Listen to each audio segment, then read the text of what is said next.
Hello, comic book readers, and welcome to another episode of Off the Rack. I'm Sal. And I'm Tiffany. This is a live comic book review show where we take comic books from the past week, we recap them, review them, tell you what we thought about them, and then recommend comic books that are coming out this week we think we should check out. Also, we do a book of the week where we talk about if one book in particular is exceptional, and we also talk about comic book news that is out in the world today that is eye-catching or interesting. We got that going for us. We also have a opportunity for those of you who watch our show live to sponsor today's show by using Super Chats. Ask a question or comment, we'll read it here on the show, and be part of the show forever, like Issue by Issue, who says, I love this show. Thank you. Hello from the UK. Good day. I know it's not, technically Cheers. the UK, but cheers. Please, can you wish my beautiful girlfriend Jenny a happy 30th birthday? Keep up the amazing work. Yes. Yeah, of course. Happy birthday, Jenny. Happy birthday, Jenny. Thanks for being here. Thanks for watching, and happy birthday to you. This show, normally we just talk about that kind of stuff. We're going to be doing that as well. I want to address a very, just very briefly, the elephant in the room. We lost our friend Benny, the comic historian, recently, and we'll miss him every day. I don't want to get into it too much. People have asked us to make a video. I don't want to do that. I just want to remember him and honor him and mourn him, and not try to farm clicks. It's just my drink. I don't think that's appropriate. But if you have any questions, you want to celebrate him, I think that's wonderful. We've given you many of an opportunity to do that in our community tab and most recent videos that we put out. And I will never reject that. Feel free anytime to talk about how he's impacted you, or brought you into the world of comics, or any other, just true, genuine, positive feelings about Benny, and we'll all be all right. That's it. So let's get into it. Bunch of books came out. Yeah. I think we should talk about that's right, news. So before we get into the comics, the news. There is a Humble Bundle. I know you're familiar with the Humble Bundles. Yes. Those are. Can you explain what the concept behind the Humble Bundle is? I know I put you on the spot to do it, but Okay. would you mind? No. So Humble Bundle, they're a group, and what they do is they often pull together these sales that are essentially you pay whatever you can for certain things, and often it's a ridiculously low price, often for video games. That's how I mostly know them. Yeah. Where they'll get a theme, a company, or whatever of games, and let's say you can pay $5. Well, for $5 you get the following games. Anything over this amount, you're going to get all these games, and you just have them, and they're yours forever. And Humble, it works to help the community at large, who maybe can't afford a whole bunch of games or books or whatever. But it's also a way to get other things out there, other creative things. You can also buy tutorial books on I saw one for coding. So it was if you wanted to learn how to coding, they had a Humble Bundle for that. But it also works for books and comics and such. So yeah. Yeah. But the reason I even bring it up is because our pals over at Dynamite Entertainment have keyed into the fact that there's this show, The Boys, that is immensely popular, although this most recent season, not so much. But hey, you know what? I think that's because people are starting to realize Homelander isn't the hero. And but did you know that those are based off comic books, and Dynamite publishes them, and you can actually purchase a significant amount of those books through the Humble Bundle system? In the chat, there is a pin chat. There's also going to be a comment below this video when the show is no longer live, and we dropped a tiny URL in the comments in the chat right now for you to click it and check it out and give yourself an opportunity to immerse yourself in the world of The Boys in comic book form. That was one thing I wanted to mention. I think it's really fun, and it's just a great opportunity. Look, regardless of some people's opinions about the comic, myself included, I would never deny anyone an opportunity to get comics for cheap. So definitely, give that an opportunity to peruse. The other thing is that Dynamite is also providing a Kickstarter for backing the Darkwing Duck graphic novel collection. This is, of course, a ton of different collections of Darkwing Duck in comic book media, not too dissimilarly from the backer kit we did or they did that I mentioned for Terminator, the old out-of-print Terminator books. Is the same. for Darkwing Duck, and I'm going to go ahead and drop that link in the comments, and also it's in the description of this video. So if you go to that link, you can check out and see if this is a Kickstarter that's right for you. If you dug Darkwing Duck, if you like the series, if you enjoyed the comic books, this is probably a opportunity for you to get these books in a really beautiful 3-volume collection, and enjoy DW the way, well, maybe not how he was initially given to you, but certainly how he was followed up. I remember reading like old Darkwing Duck comics from the like early days of the Disney Afternoon series, and those are available in the Kickstarter available. Yeah. So definitely check that out if you are interested. The links are all available in the comments and description. And yeah, it's just an early opportunity to check this out before it becomes readily available in retailers and stuff. It's going to take a while, so definitely go check that out now. You'll get it early. So that's one thing. As far as news goes, the only thing in the news outside of personal tragedies is that Marvel Comics has changed their logo. And by that, I mean they moved it over to one side of their logo. So to get more into this, the way that they announced it, apparently Marvel's Twitter account, Marvel Unlimited, changed it to Marvel Comics HQ, and also changed it to Marvel Comics and announced it by changing their logo and posting it. They say that they're also, the account is going to be posting weekly comic updates, reading recommendations, behind the scenes content, news, and quote, fun stuff. I don't know why they weren't doing that for the last however long Twitter existed, or however long Marvel has been producing supplemental material, but good for them. I'm thrilled to hear that they're going to be providing all kinds of beautiful content for everybody. But here's the logo in question. Obviously, it comes from the place of Marvel Studios. It's heavily implied that it'll be in a similar way. Marvel Studios had also broken up into multiple projects. Marvel Studios, Marvel Television, etc. They all got homogenized. They all, like, Marvel Television has the same logo as Marvel Studios, except it says television instead of studios. Similarly, it has comics instead of studios. I don't understand why comics is bolder than the others. Before I ask for the actual graphic designer in the room's opinion about this is weird. I understand the need for like synergy, but it's just such an odd decision. Marvel has essentially been a red rectangle with the word Marvel in it forever. In fact, they changed the logo in the year 2000 and then modified it a little bit about 12 years later. So for the better part of 12 years, it's already been the red rectangle with the word Marvel in it. The way you see it on the screen in front of you. But now they've added the little bars over the word comics. I actually kind of appreciate them acknowledging comics are involved in some way, because of course the old Marvel logo used to be the red rectangle with the word Marvel, but the bottom portion of the word Marvel turned into an M, and then in a kind of like cursive font it said comics over it. That's the Marvel Comics logo that I am very familiar with. I don't necessarily agree that it was a strong logo. I think it was fine. I kind of like the M. Right. But I knew it was like dated, and I almost respected them a little bit for doing it that long. Right. But when they were breaking into television and like cartoons and so forth, they used that logo, and instead of it saying comics in script over it, it said studios in script over it. Like, they've been thinking about this for 35 years. Yeah. So it's not terrible. I understand it, and it's not even new, but change is scary, and the decision of homogenizing it with the movie studio is kind of like, a few of us, I'm sure, have like a little PTSD from watching studios, or larger companies engulf something we enjoy and then homogenizing it and then turning it into something like maybe more corporate and more synergistic. Yeah. So this logo may represent that for some folks who are a little concerned. I understand the mentality there. I completely do. What do the other ones look like? They actually look more like the Marvel Studios logo, which is weird.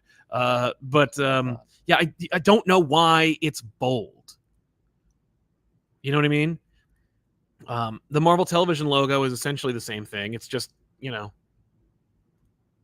just black with the word television there instead of studios. That's bolder than studios, though. It's less vexing than the word studios. I'm sorry, yes, this one's bolder than the word studios, but not as bold as the comics one. Right. Now, that probably has to do a lot with them trying to fit it to a certain length, which is why I'm guessing it's bold. Yeah. That said, I don't love the bold. No, I think it's ugly. And here's why. I have a real problem with that M. Oh, the M is terrible. I really don't like it, especially when you're Marvel and you have often been just an M. Right. And so to put that M, like, squaring it up against the other M. Yeah. Like you should have the market cornered on graphic M's. It really bothers me. But you have to stick with the font that you went with studios. You already established that, so I get it. Yeah. But man, me and that M, we have a problem. Yeah. I think it's hideous.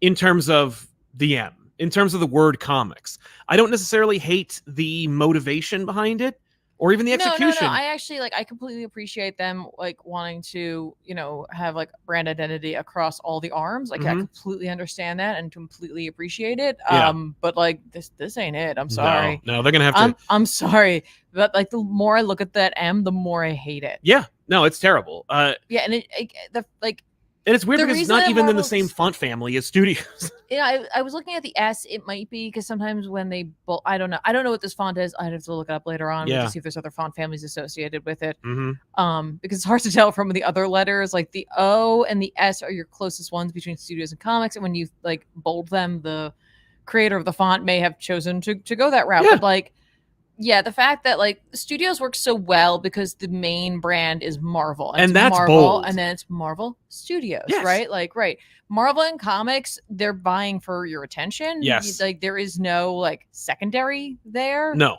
That M. Yeah, it's horrible. I love the idea of making them across the brand work. Yeah. But not like this. No, Just this is an really, example of home. I literally can't look at anything but that M. I know. It really and that's just a me thing. Yeah. That's very much a me thing. I just can't. I can't with that M. It's funny. It actually, for me, represents the whole Disney acquisition because Disney are experts at being known for Titanic animation and shitting the bed over it for decades. So it's actually kind of amazing to see them be like, boy, you should really know how fonts work if you're going to be doing, I don't know, a brand that represents graphic publications, and then they didn't do it right. Mm-hmm. But it also could be very distinctly Marvel because Marvel's also terrible at doing that too sometimes. Can we look at the M one more time? Yeah, we could do it one more time. We could subject ourselves to this horrible font choice. Look at it. It's there's a curve. Yeah. There's a curve. Well, Why? And also, it's not necessarily a curve. It's like I don't know what it's trying to. No, you've also pointed out the readability, right? You're talking about zooming out and in. That M only looks worse from further away. It does. Oh, it does. When it gets little, it is not good. No, it's not good. I'm sorry. Yeah, and we had to look at that again. I had to see it one more time. Just terrible. Just I don't like it. How's that going to work? Wait, is this supposed to go on comics? I don't think it's going to. I think they just wanted to post it on Twitter. Interesting. If it is on comics, I think they'll screw it up because. Well, how would they do? Yeah, I don't know. Have to change up their whole comic. Well, there's no point in doing that. You're holding a comic book. You don't need it to say comics. Right now, for example, and this is a book we didn't read, but they just put the Marvel logo over the issue number. That's all you need. You don't need it to say comics next to it. Yeah. It's redundant. We're good. It looks pregnant. It does. Yeah, I hate it. It's okay. So there you have it. We'll get her some gifts. She's doing okay. Another whiff from Marvel. But so we can talk about some comic books now. Speaking of comics, let's see. I read Deadpool and Wolverine World War III, or WW3 #2. I point this out because maybe it doesn't stand for World War III. This is, of course, written by Joe Kelly with art by Adam Kubert.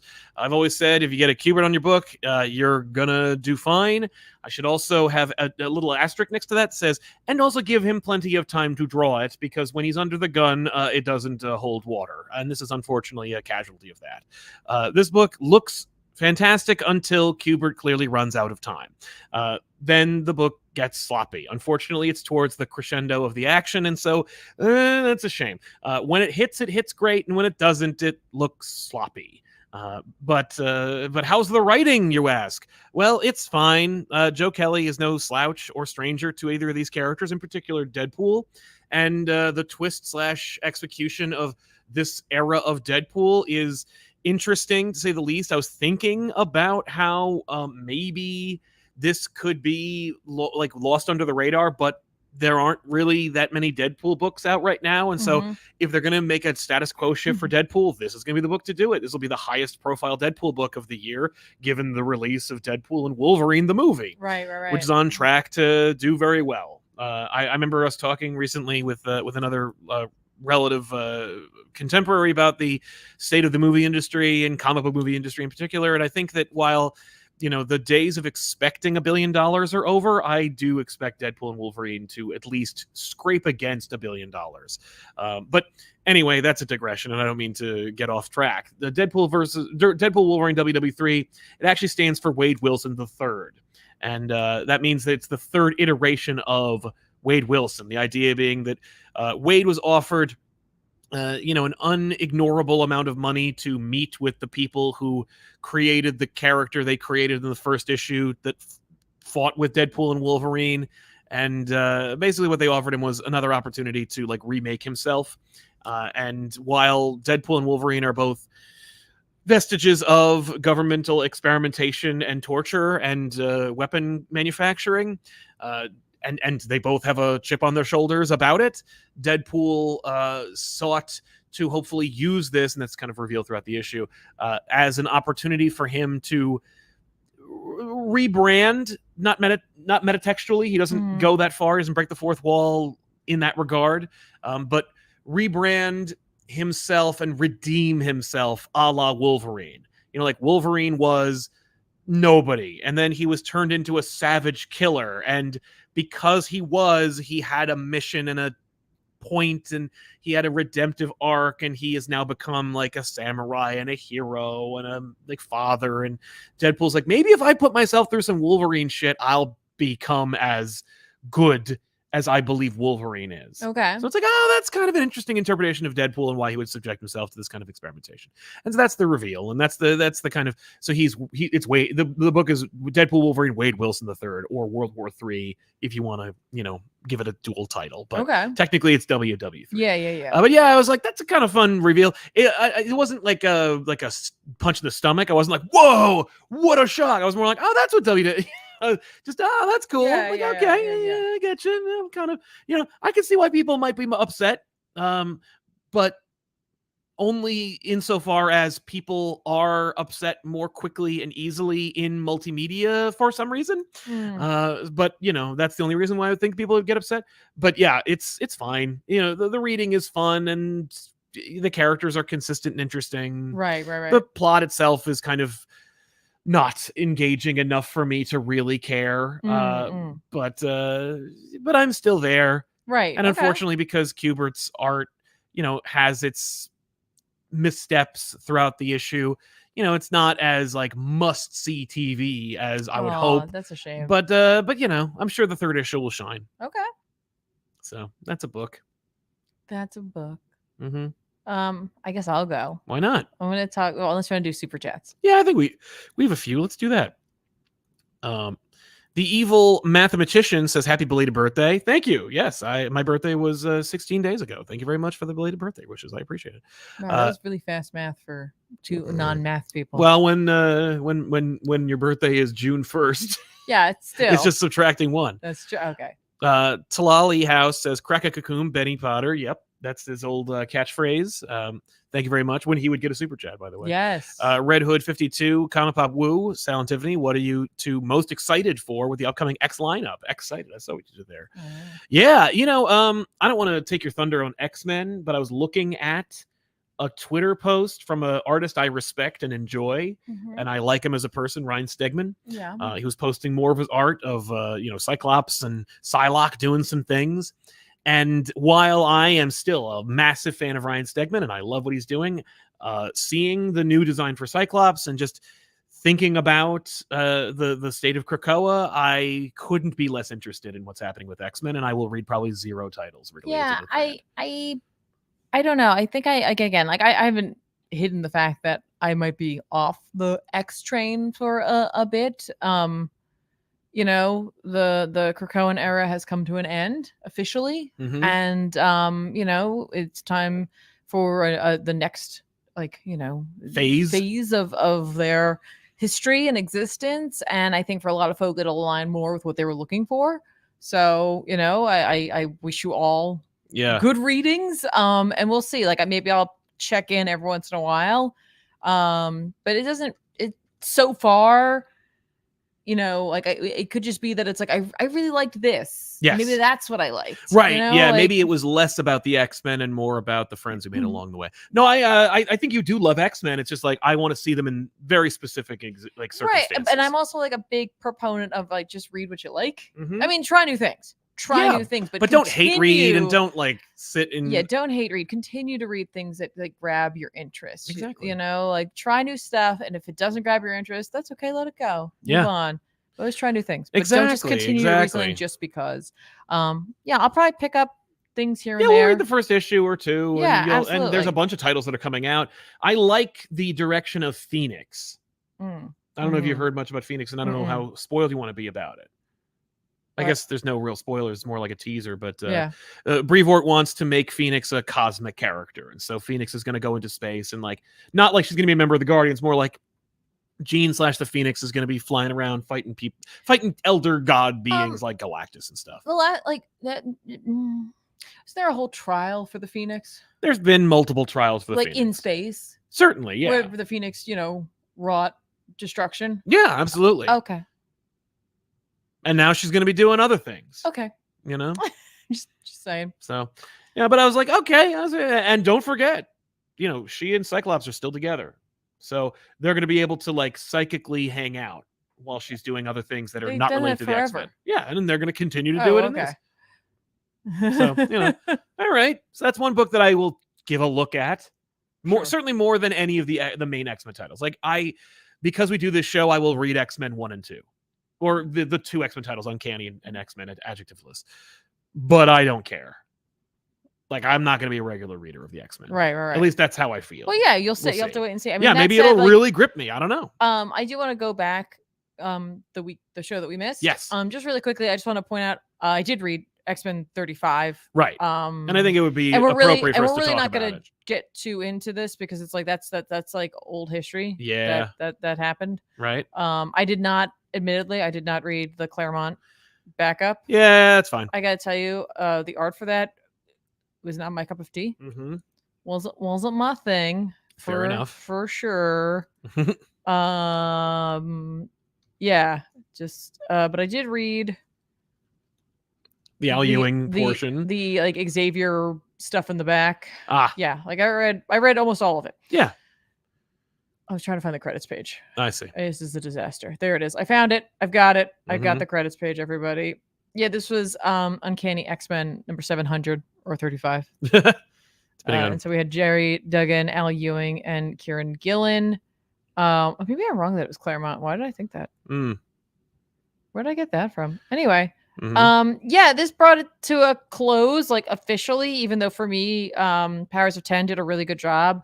Not for everyone, you know, like, you know, not everyone felt like that was enough of an ending, which totally fine. Yeah. But like, so this really just kind of like was like, and here is the final on it.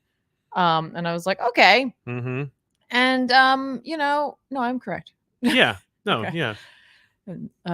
But no, this issue also had like a whole bunch of artists on it, which was kind of cool. Yes. Right. Like you got to see it's like a celebration. It's a celebration. You know, like some artists came in, they did one page, like Walt Simonson did like one page, you know what I mean? Like it was just like throughout like a fight sequence, it changed quite frequently. And I thought that was really fun. Yep.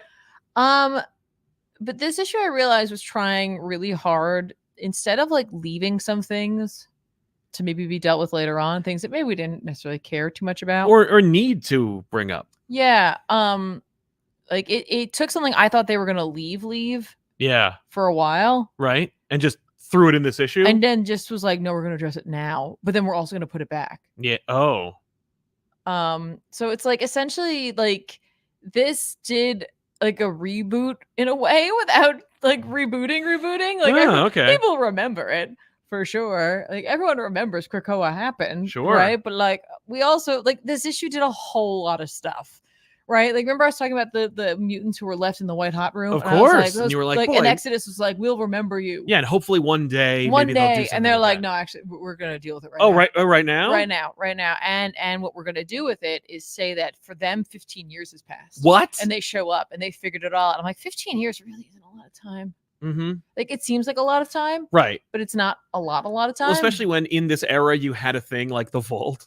Yeah, where thousands of years. So like they figured out like how to do all this stuff, and like they build up like this like beautiful like utopian city. Oh, and in 15 years, that's awesome. Yeah, they also again like we must have 100% missed. I must have missed something about the cradles for sure. Or maybe but they had because the they forget genetics, things, and they went ahead and they brought back every mutant who died on Genosha. Well, oh, again? Yeah, they brought them all. How many times back. this for them? Like 4? They brought everybody. Weren't they working on that? They're like, behold. No, but this time we actually did a behold. Oh, okay. We've done it. And I was like, oh, okay. All right, cool. And like what we're doing now is saying like some of them wanted to come back, but most of us don't. But we're also going to take Krakoa with us. What? To go because we have a piece of Krakoa. Uh-huh. And like he's gonna come with us. Yay. Mm-hmm. So we're just gonna kind of make it all go away. What? Oh, also we're getting an opportunity for Exodus to have like a fundamentalist moment and like kind of become a bad guy for a hot second when he freaks out about whatever. But don't worry, he's dead. What? Exodus died? Seemingly. I mean, maybe not. No, that's right. No, he technically, I guess he's alive. I don't know. He gets the crap kicked out of him by Apocalypse. Right. Because Apocalypse is also a bad guy now. Oh, he's a bad guy now. Because we have to reset that. Obviously. What? Like, and that's what this felt like. This issue felt like, here's what we need to do. We need to put this back. This has to go way back. I would have said it so far back. In order for this next set to work from what they want to do, we have to change so much. Yeah. And we have to do it, I guess. Right. So they were like, okay. Yeah, like Apocalypse, like for just like his motivations here. He's just like, wait, I don't want to be that. Actually, I was never a good. Never part of it. It's not even like that. Like they try really hard to make it feel like it fits, but I'm like, this really doesn't work for everything that he's done and like his growth and the fact that like he faces his wife and he's just like, this is not the way, honey. Right. And he's like, no, but it is. Oh. He's like, actually, I should go back. I should rule there. So there's like, it's just a huge brawl with Apocalypse because like it's like. Wow. For a hot second, Doom shows up and because like, don't forget Doom is mutants, and I was like, well, it's okay. We could have done anything with that. No, because we don't want anyone referencing Krakoa at any point. I don't want to have these idiot fans show up at conventions and go, "Excuse me, but you left this thing on the table about Krakoa." Well, I don't want to do that. And that's what's like so interesting, right? Because like simultaneously, we were talking about the fact that how rare it is for like writers to actually get a chance to end something, and like this is what part of an ending is, right? Is to do this, and maybe that's why this feels so foreign to me, right? Is because they're getting an opportunity to actually like set up for the next crew to come in. But because they are doing that, and I guess they need to be kind of more drastically different than it was. Yes. Then we really need to set that up, right? Like it's like, okay. So like, yeah, like most of this issue is a huge fight with Apocalypse and like which like, I thought was going to be a Hickman event, but I guess you could relegate it to one issue that people mostly didn't read because they thought Krakoa ended last week. Cool. But yeah, and then like the other I should point out, by the way, that the book did sell. Oh no, this book this book was actually a successful issue. I have no doubt. Well, because like also it was a round number. Right. It's number 700. It's a legacy number. It has a ridiculous amount of people working on it. Yeah. They're all big names. They're all good names. They're people like things that people want to see, right? Yep. Got it. Really cool like cover. People like to be there at the beginning and the end. Yeah. Like 100%. Get it. Yeah. Get it. Yeah, it was the number 2 book, according to I want to say it was 100% like 100% understand why it was. Yeah. Right? Yeah.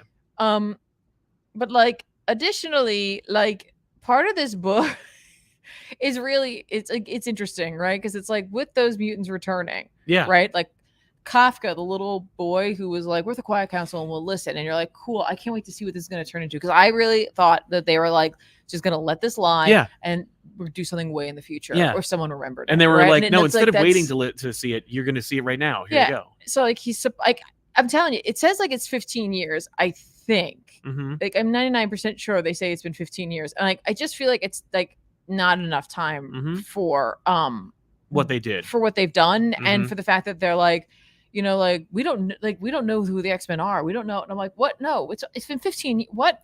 Yeah, it's not. Yeah, well, because we come from the Star Wars school of time management, where it's like the Jedi passed into myth and legend, but for like 1,000 generations they were like head of the government, and 10 years ago they also were. But Kafka just spends most of this issue just like high roading everyone. And it's really interesting, and that might actually be what sends Exodus and Apocalypse into their rage, is just being high roaded. So hard. They were high roaded into villainy. In a sense, they're like, "Is this my origins? This is my villain origin story?" Just like, well, actually, we figured it all out because like we were working together and we were awesome. We don't blame you. We don't blame you for not knowing. Good. We didn't. We don't blame ourselves either. So interesting to read through this issue, and does this feel like a you can't fire me, I quit kind of book? No. Why did it take you so long to answer my question? Well, because it's like, I don't know what that would feel like necessarily. No, it doesn't. No. I would say no. It feels just like they're like there's some sections of this are really well done, and some sections of this are just like we have to do this thing, and we might as well just do a big cool fight. And it doesn't matter. Like at the end of the day, like we're gonna have like Apocalypse is gonna do XYZ like from here on out. That's what he's gonna be. Cool. So either you can help us make that happen or hinder us. Yeah, fair enough. So, and again, I don't know if it's just that like I'm just not used to like writers having an opportunity to do this type of thing that it feels so strange. Yes. So bizarre. Right. But yeah, and I mean like Krakoa goes off at a big send off, and then like where does it go? To the White Hot Room. What? They leave. They're like, no, that's like, where Krakoa went. They're like, we have an awesome like civilization. Come on, let's, like, you know, we're gonna go. Oh. Okay. And like Kafka's like, you know, Nightcrawler can come too. What? Does he? No, he's like, no, I got to stay here. I gotta help. Help with what? Because like mutants are hated again. Yeah, but like they were when you were Spider-Man. They're like hated more than ever before. Is this Poochie? Is Krakoa gonna die on its way back to its home planet? No, they're just gone. They just go. They just go. Yeah, cool. It's fine. Okay. But Mystique gets revenge on Mother Righteous. That's actually a really great sequence. It's really well done. Sure. Well, because it's only 2 or 3 pages. That's the kind of good we're getting out of this issue, is only in small bite-sized chunks. Like I'm telling you, like I think I just, you know, like I might need to. Maybe you were just sad because it's over, and you were like, well, they're like, well, here's the real ending, and you're like, oh. As a video game fan who enjoys multiple endings of the franchises, I do love that. You know what I mean? Where it's like, hey, you didn't get the true ending. I mean, like the beginning of this issue talks about like Professor X, how he gave himself up, and like Wolverine goes to kill him because he's mad at him. I'm like, okay, cool. So then Magneto shows up, and they have like a conversation, and the conversation's really bizarre because it's like you're talking about Magneto and Xavier. And Xavier. Magneto's like, yeah, we really lost our way, man. Yeah, you might say that. And like, yeah, I just can't follow what you want to do anymore. And like Xavier has like this moment where like I think the book thinks he's a villain.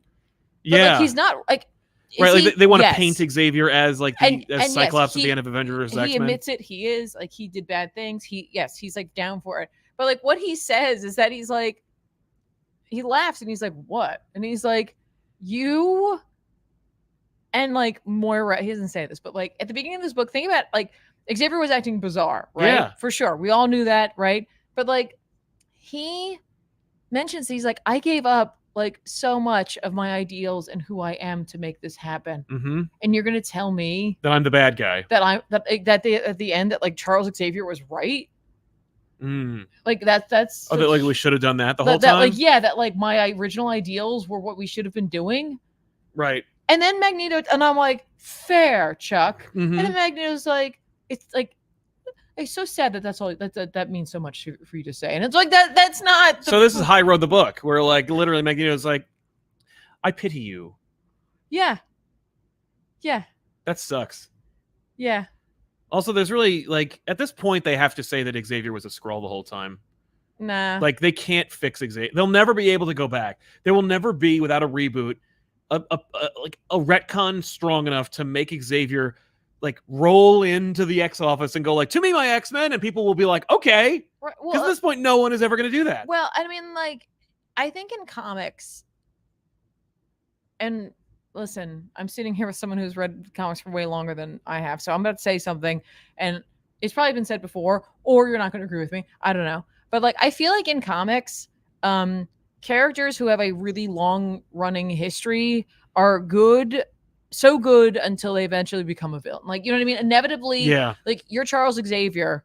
Inevitably, someone's gonna go like, "But what would happen?" Yeah. Like you're It's Beast. like, what would happen? Yeah. You're Spider-Man. Now you're a Goblin. Yeah. What would happen if they actually were bad? Like that's what Batman Zur-En-Arrh is. Yeah. Like, that, you know what I mean? Like inevitably, you like exist long enough to see yourself a villain. Yep. Cool. Right. I guess. I mean, only if you have like bad editors. I guess. Who let you get away with that crap, or who let too many get away with that, because that's like a decent idea once, maybe twice, but like in the span of a decade or two. Yeah, that sucks. Cool. Because I remember how satisfied you felt at the powers of 10. I did, because you were like, that was cool. Like Charles Xavier like did a lot of shit, but he did it for what he felt was a good reason. And I'm a person who like doesn't mind a nebulous ending. Absolutely. Like where it is potentially explored later on or not at all, and we're left to think about it and ponder it and what have you. And this was like, we better put a fine point on this. Yeah, we better. And that's fine, because some people really need that and some people really want that. Yeah. Right. So like, I'm not going to say like every book needs to be written for the way that I want it. Right. No. But then later on in this book, we see that like, we're like, hey, did you think that maybe Charles wasn't necessarily a bad guy? Well, we're going to give you a situation that ends nebulously that everyone's going to point to like being like, Charles is a murderer. What? Because like Charles is in his little like containment unit, right? And in this, essentially, it seems like the Illuminati had crafted this. Yeah. Because like Reed Richards and Tony were a part of making his holding cell. Okay. And he like says that he's like, I knew that they would need like a plan for me one day, or like that they would be thinking about it. And so like I might have put like a thought in their mind to leave like a back door. So he can escape. Yeah, or like just that he can still use his psychic abilities, because it's like they're like, well, no, he can't use his psychic abilities in there, and he's like, yeah, but I can. Yeah, but I totally like, can, and I am. Yeah, because I totally like left them like, you know, you have to have like something I could do, right? And so like he's essentially like cerebroing around, finding mutants. Yeah, and like, they're doing their little hand signals. And he sees this girl. No, I think she has her earbuds in. No, I know. I'm just saying. Oh yeah. Don't forget the new era. Mutants are looking for each other. They do a little M. Yeah, M's. No, she's just, you know, Kirko was her lover. She's just walking around. That's a great shirt. I know, I like that shirt. I would actually wear that shirt. Yeah. Like I hope they we gotta get that shirt. I hope they make that. And there's like a dude, he's got Mankind tattooed on his forehead. Like he's just like a big piece of crap. It's like he was created by the internet. Yeah. He's like not even like, he's like a straw man, you might say. Mankind in his forehead. Yeah. Boy.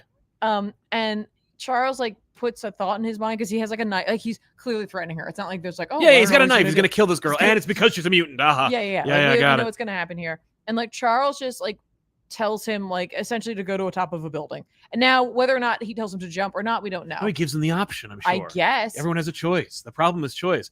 So is he going to do this for every man, woman, and child on the planet? Is he going to do this for the president? Is he going to do this for Captain America? Like, because he can.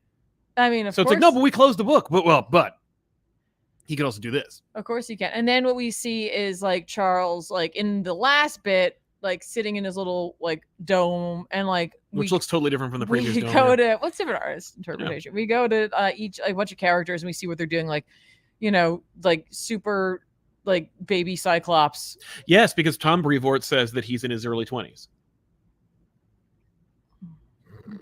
And also because he's been saying this on his blog and in public and in interviews and stuff like that. But very like the other day, he also essentially said, "Stop asking me about timelines."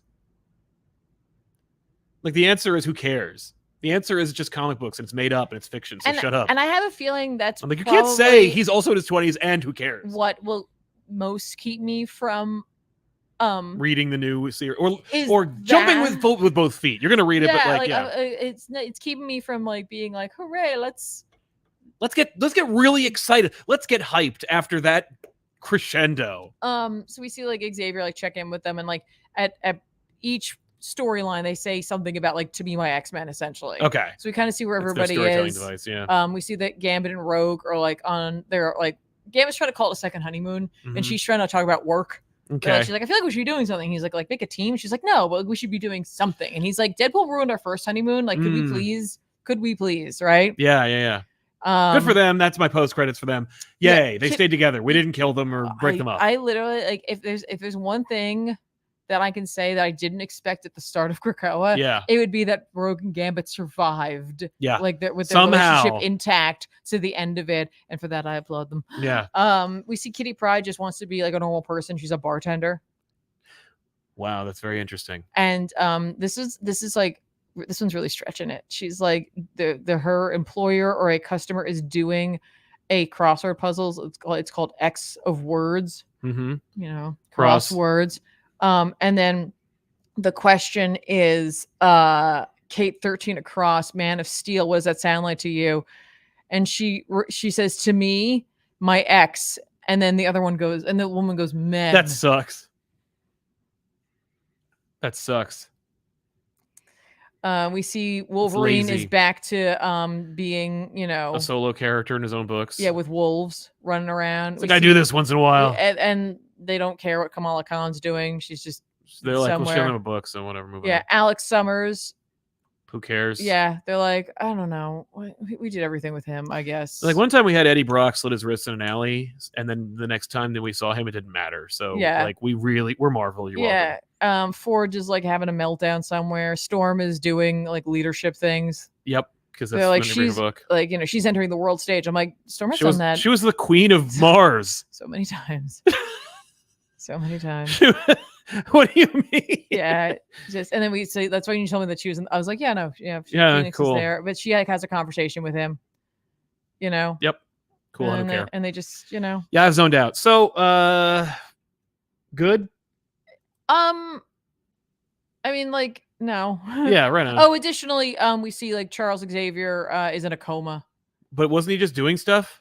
Yeah, no. Like he goes back and he's basically like saying goodbye, like as though like he's trying to like do himself in. He's just like, we're good, I guess. We just saw 3 different status quos for Charles Xavier in the same issue. Well, no, it was like you know, we're watching time go by. How much time? I don't know. Like a year? Enough, because now that character who was in the Jubilee like preview thing is here. Oh yeah, remember her? Yeah, because they're going to you know, take over the mansion. Oh yeah, that's because right. They're gonna make their purpose is to make them like monsters to take away their like symbols and stuff. Sure, whatever. Meanwhile, I guess Cyclops and Beast are gonna move into an old Orcus facility. Okay, that's what their plan is. Cool. How can you triumphantly put a 90s logo for X-Men after that weirdo status quo you're setting up? I don't know. Right, because it's not like it's I guess because where's Sync? These are all great questions. Yeah, these are great questions. Here you go. If you want to know, like, the reason why they're doing all this crap is because by like the end of a year or two, the triumphant like thing will be that we'll be back at the status quo of the 90s. Like they'll be in the mansion, and you'll be like praying for mansions by the time you get through the first year of this stuff, and then Juggernaut will blow it up, and it'll be like, what? Because he's a good guy on the new team now. He's on every cover that Ryan Stegman's drawn. Cool. But he was a good guy. Yeah, no, and he's still going to be a good guy. But when we get them back to the mansion, Juggernaut will run through it. Because that's something that Brevoort remembers him doing. Which may explain why Jed McKay is so prolific. It's like, whoa, you remember that shit too? We should make books about like, you and I remembering what we used to read. And here's what I don't want you to think is what I am not saying is that because this issue wasn't my favorite, that doesn't mean that what comes next is going to be bad, right? I am just saying that this transitionary issue wasn't my favorite. Yes. And that it doesn't necessarily mean anything for what's coming next at all. It just means that, like, for me personally, Krakoa ended when Powers of 10 wrapped up. Yeah, that's a good ending. That for me, I was happy with that. But that was for me. Yeah. Well, I can promise you that no one else will remember how this book ended except for Tom Brevoort. So there you go. Cool. This was not my fave. Yeah, that sounds really exciting. At all. And I really wish they just kept that. Like, it would have been more fun for that we not to see that pocket of mutants for a long time. Yeah, you absolutely. Know? No, I don't blame you there. And I bet and you know what? Like, maybe we'll never see them again, or maybe they'll immediately be like, oh, we better just do something with it. Who cares? Yeah. I don't know. I didn't mean to make that like an all X-Men thing. But it was just such a big book. And like like I said, like I just don't know if it has anything to do with the fact that it's like I'm just not used to seeing an ending like this. Yeah. Or To me, what? my hype men. Hulkzilla says, glad to see you guys again. Wishing you and the whole community all the best. Thank you so much. Thank you so much, Thank Hulkzilla. you. Appreciate it, man. The new Ethan Benny is the reason I stumbled upon you guys. He reignited my passion for comics about 4 years ago, and I'll always love him for that. Totally fair. And he would love that. Yeah. He'd love to hear that. Alex Sanchez, I was disappointed to hear Josh was leaving Green Arrow and Batman and Robin earlier today. Sucks because I was enjoying both series. Goes to show you burnout affects even the hardest working writers. I don't think Josh is experiencing burnout, but certainly, Green Arrow is his time is ending on that series. Batman and Robin, his time is ending on that series. But sometimes you come to like a crossroads where it's like you have to decide, like, all right, am I going to be in it for like another couple of years, or do I want to move on to something else? Exactly. Or I want to try a new character. Yeah, but would you like to hear what Josh and I have to say about a variety of topics for about 2 hours? Then stay tuned on this channel tomorrow. Tomorrow we're dropping the episode of All Stars, my exclusive show with Joshua Williamson, where we chat about comic books and movies and stuff. And that episode, double length, 2 hours long. We're talking about movies we thought were bad, but we still enjoy. We're talking about comic books that we love, and so much more. So definitely, if you like a normal episode of this, yeah, we're already at 45 minutes. Yeah, but we'll wrap up. I know. I'm we go along. Yeah, but yeah, watch that for sure. Watch that. That comes out tomorrow. Yeah. If you want to get into the mind of Joshua Williamson. Brandon Foley, been reading old Stan Lee comics and it's exhausting with all the exclamation points.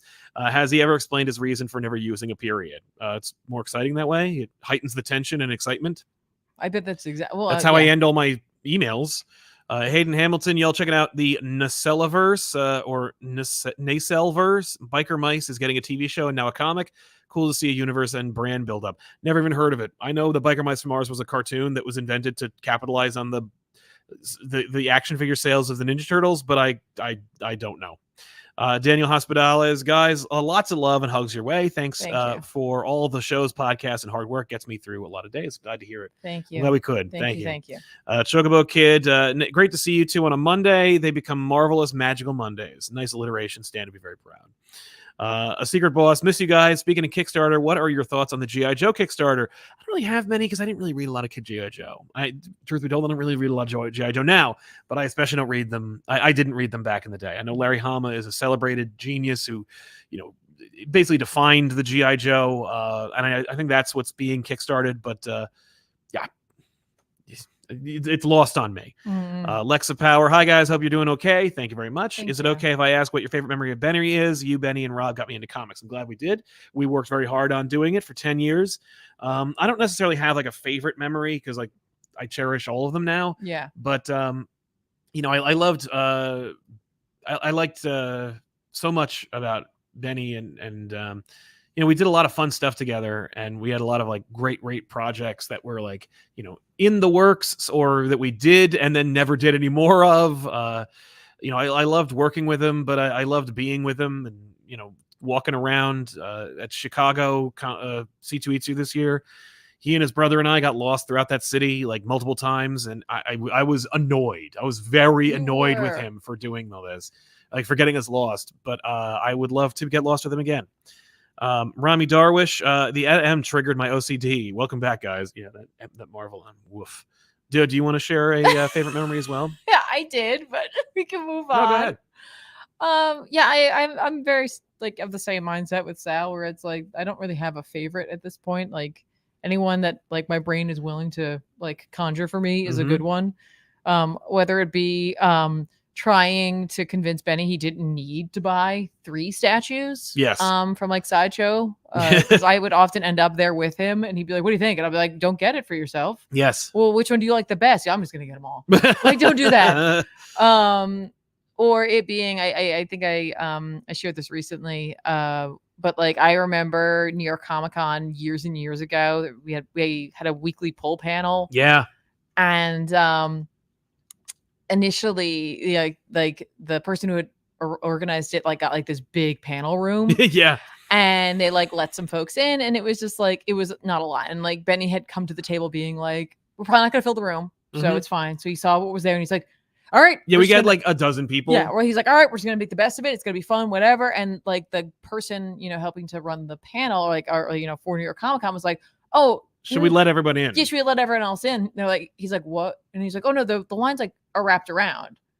And so like all these people sort of like pulling like into the room and like taking a seat. And like I can remember for like a moment, Benny looked nervous. Yeah. And I had never seen that before. I'd never Yeah. seen Benny look nervous. But like he immediately rallied. Yeah. And like brought the energy and called Dana out. And it was just a really nice moment because it just reminded you that it's like for all of his like hype and like, like bluster and like, just being this like, larger than life personality. He was also just like a guy too, who like occasionally got nervous. That's right. And like that meant a lot. It was a good panel too. We had a lot of fun. Yeah. Girk Pectus, do you think Blade movie will ever be released? Yes, just it'll take some time. They lost their second director. It's supposed to come out in November of 2025. That's never going to happen. They're going to move the date back. But yeah, I mean, like, how hard could it be? Do you remember he got me? Do you know where that blind box is anymore? He got me that. He made me that San Diego. He got me the Junji Ito blind box. I really didn't want it. Yeah, it's somewhere around here. And it's literally one of those things where it's like, I can't, like, if you give, it's like a gift. I'm like, well, I have to keep this now forever. Yeah, it's somewhere in here. Yeah, and he got me like this Junji Ito. Like, yeah, I told him. I was like, you love terrible. I was like, she loves Junji Ito, and he's like, done. He got it. And he was like, open it. What did you get? I was like, oh, I hope I don't get. Like, there was one in there I really didn't want. Yeah, I did not get that one. That's right. Cat Lawyer, you guys are my favorite people. Big love to you all. Thank you very much, Cat Lawyer. Thorn Identity, no, even if you ultimately hate what we do, I demand you read X-Force #1 at least. If you were curious, by the way, in the aftermath coming in July, among the releases, X-Force #1 from Jeffrey Thorne and Marcus Toe is coming out. Okay, that's like a great team up because I freaking love Marcus Toe's art, and Jeff Thorne is a great writer. Yeah. So listen, like I said, like my problem isn't anything that is coming out. It's the fact that it's like I loved Krakoa. Yeah. And that transition issue was not my thing. That doesn't actually affect anything that is coming out after it. Like that does not indicate the quality of what is to come. No, of course. But yeah, no, and the cover harkens back to like the Liefeld period of X-Force. I'm sure there'll be a couple of that's a good fans. Team. Yeah. It's a smart team. Smart move. Good team. T-Master 10. Hey, Tiv and Sal. I don't get to see the live show often, but I wanted to wish you both the best. Thank you for all the fun you guys have brought both to myself and the community to keep up the good work. Thank you very much. Thank you very, very much. That's very kind. Thank you, T-Master 10. I appreciate it, man. Moving to a couple other comics. Yeah, let's do it. We read Blood Hunt #3. Oh, yeah. This is, of course, from Pepe Larraz and Jed McKay. This is this is the third chapter in the Blood Hunt. So like, I like this series a lot. Yeah, it's like been fun. Pepe Larraz has really been hyping it up. Oh man, in with their amazing art. Yeah. No, like I think that I'm a Larraz fan as well. Like I love Larraz's like look. I like his like heavy-handed shadows. Oh yeah. Like there is something about when the way that he has chosen to depict shadows in his work, and I love it. Right, it just really works. And Marta Gracia being paired with Emil is also yeah, like 10 out of 10 coloring team here. This issue though in particular felt the most like I'm reading a Marvel event. Yep.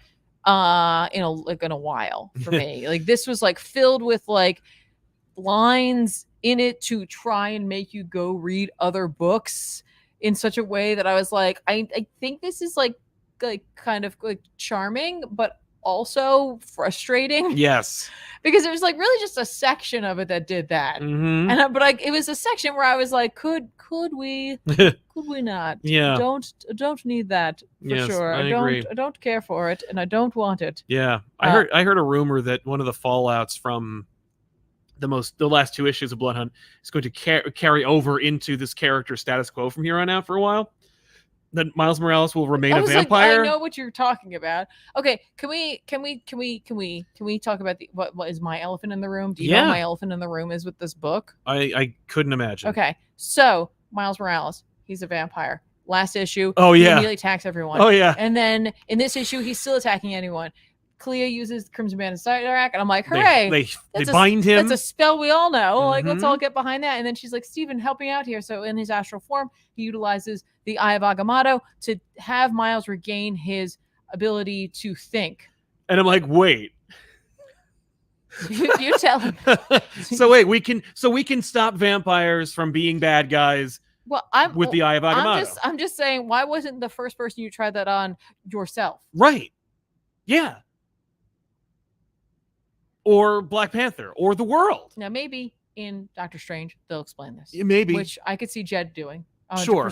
So and be we'll like, see. aha, you may have thought that was a typo or I'm some gonna- kind of a gaffe, but I'm no. gonna leave that one there. But that was my elephant in the room. Yeah, that's totally fair. It's definitely my. Why don't you cast the Eye of Agamotto onto the moon so everyone sees it and then turns back into at least thinking people? Well, perhaps it's too much for him. I don't know. Yes. Anyway, yeah, this issue was like this one felt like a bit of decompression, a little bit.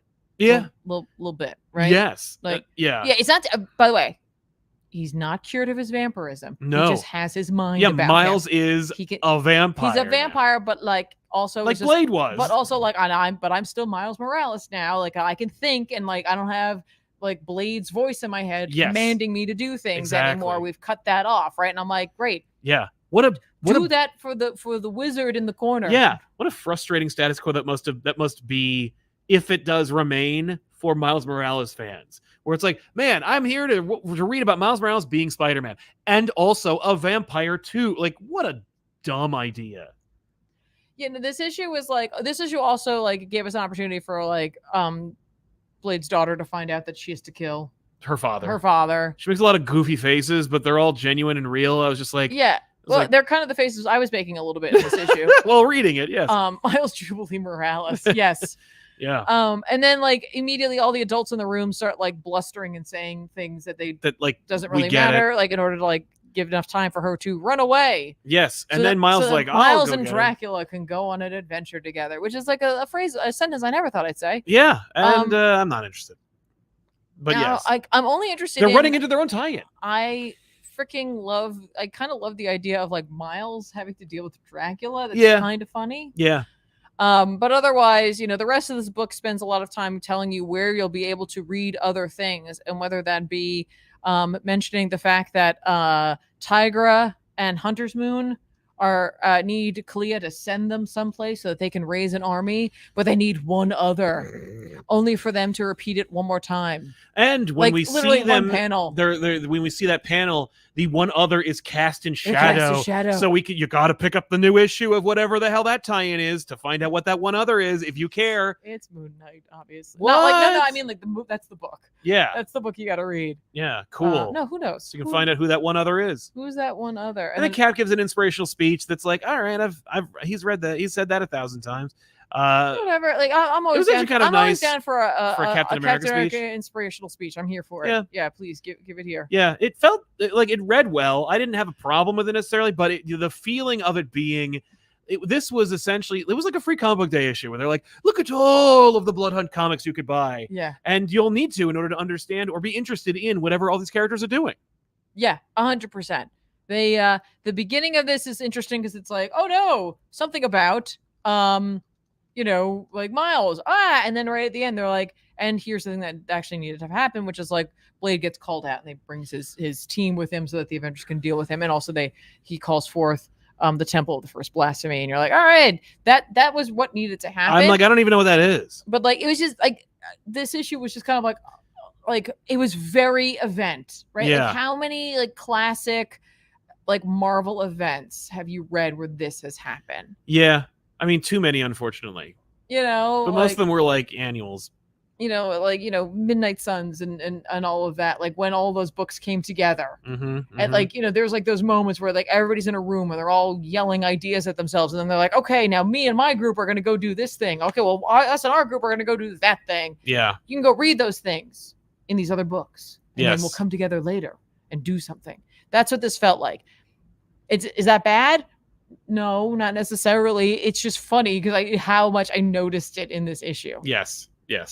So there you go. All right, Blood Hunt, cool. Yeah. I guess. Why bother with like? I don't think T'Challa necessarily will stay a vampire. Yeah, that's no one's. First of all, no one's freaking out. The second thing is like the reason why is because there's no rumor that T'Challa is going to stay a vampire after this event's over, but there is a certain like rumor that's saying that Miles' status quo is going to be that he's a vampire now. Right. And my like annoyance at it is more that like, why didn't Strange use his Eye of Agamotto on himself? Right, to just be a clear-headed vampire. Yeah, I know why. I read Spider-Man Shadow of the Green Goblin #3 from James DeMatteis, and I'm sorry, I forgot the person's name. Last name's Maria. Yes, Maria, but I don't want to just say Maria. You know what I mean? I get that. I get that. But yeah, this is a fun series. Of course, if you feel bad that like Peter sucks and the series is terrible, Michael Santamaria, that's what it was, is the artist on this series, and it does a nice job. Feels like a classic, like kind of DeMatteis era Spider-Man book.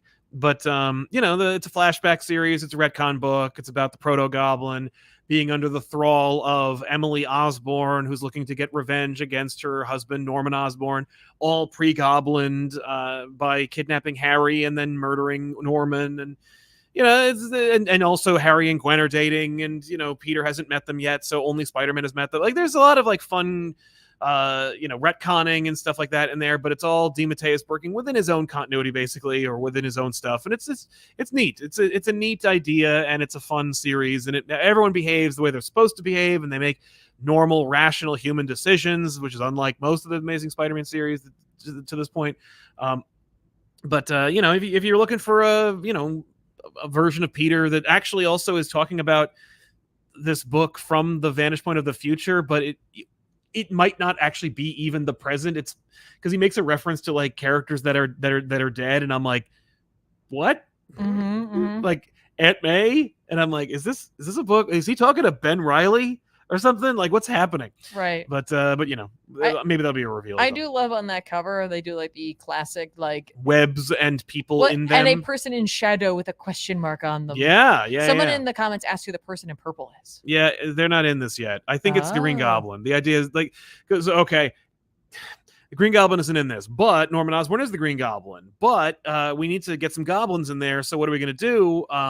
Norman is tormented by his goblins. I know normally you say demons, but he's going to be a goblin, so we're saying goblins. So I think it's like the specter of the Green Goblin. Now I am using my like classic brain from back in the day, like when DeMatteis was actually regularly writing Amazing Spider-Man, not the issue in question when they brought Ben Reilly back from the dead, but there's a classic, or now classic, cover of Spider-Man fighting Peter Parker.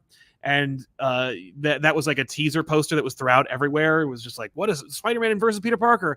And forever, DeMatteis had been playing with this concept where Spider-Man was dealing with his own demons, and he had a break with reality. There's a Peter Parker No More story arc. So I'm like, he's going to finally have a psychic break, and he's going to fight himself in his mind. That's what like DeMatteis had trained me to expect. And then there were fans, adult men in the comic book store back when I was a little kid buying these books, and they were like, oh no, they're referring to the clone. The clone's coming back. And I'm like, the clone from the 70s? Boy, these people don't have any they don't have no media literacy. They're all just going by the most literal thing. That would be so pedestrian if Spider-Man fought Peter Parker. If they're saying Spider-Man versus Peter Parker, that means the clone is definitely back, because what else could it possibly mean? I'm like, the whole damn book for the last year has been Spider-Man grappling with a psychic break. Obviously, he's going to fight himself. No, it's a clone. So, like, but DeMatteis didn't write that issue. So with this purple hooded thing, that's the specter of the Green Goblin. There's no character with a purple hood. It's just the looming threat of Green Goblin. Okay. Thanks, JM. Yeah, go ahead. Okay. Z-Berm says, I always do a tribute drawing when someone in the community passes, like Toriyama or Kevin Conroy. Did one for Benny because his impact on the community can't be denied. My thoughts are with you. Thank you, Z-Berm. I think he'd appreciate that. Definitely. I don't know if you knew this, but Benny also was a bit of an artist himself. He was indeed, yeah. MJ Looney, thanks for all the great insights and laughs over the years. Sal, Tiffany, Ethan, and Ben. Been listening to you guys consistently since 2020, and you got me back into reading and collecting comics. That means awesome. A lot. Thank you. I'm so glad. Much. I'm glad we could be there for you during that nebulous and tumultuous time. Yes. Denial, the most unbelievable thing about the end of Krakoa is that any mutant would return to Earth after Orcus and every mutant massacre. Right? Yeah. And in fact, maybe that's like a tease or a reference to the idea of like the rumor back during the like marginalization of X-Men and the proliferation of the Inhumans. Like, we're just gonna put the X-Men on an effing other planet and just send them away. Tevia says, why are Marvel editors back like Nick Lowe? It's up to you in interpretation, and it's all subjective. They're not all bad.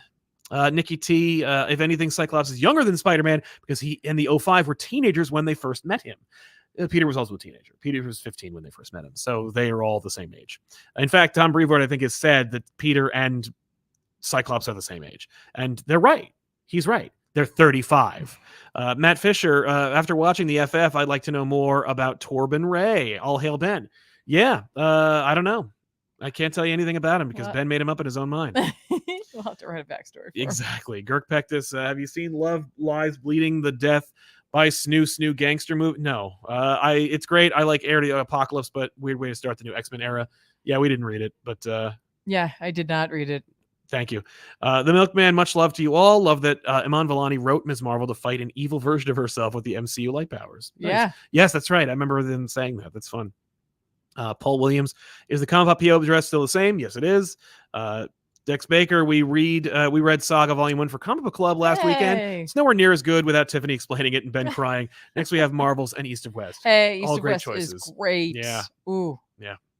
And Brady Patrick White, I wrote a rough draft for a hefty essay on Blade Runner, 2,000 words last night, and back issues helped me get through it. Thank you for everything you all have done for the community and comics. Thank you. That's awesome. That's so good. That's great. Blade Runner is a fantastic film. So yeah, I read Gods number 8. You this did. Week. This is the end of Gods. Question mark? Oh, here there's like something else they might do. a little more. Yeah. Yeah, I can't ruin this. So we won't. So I won't.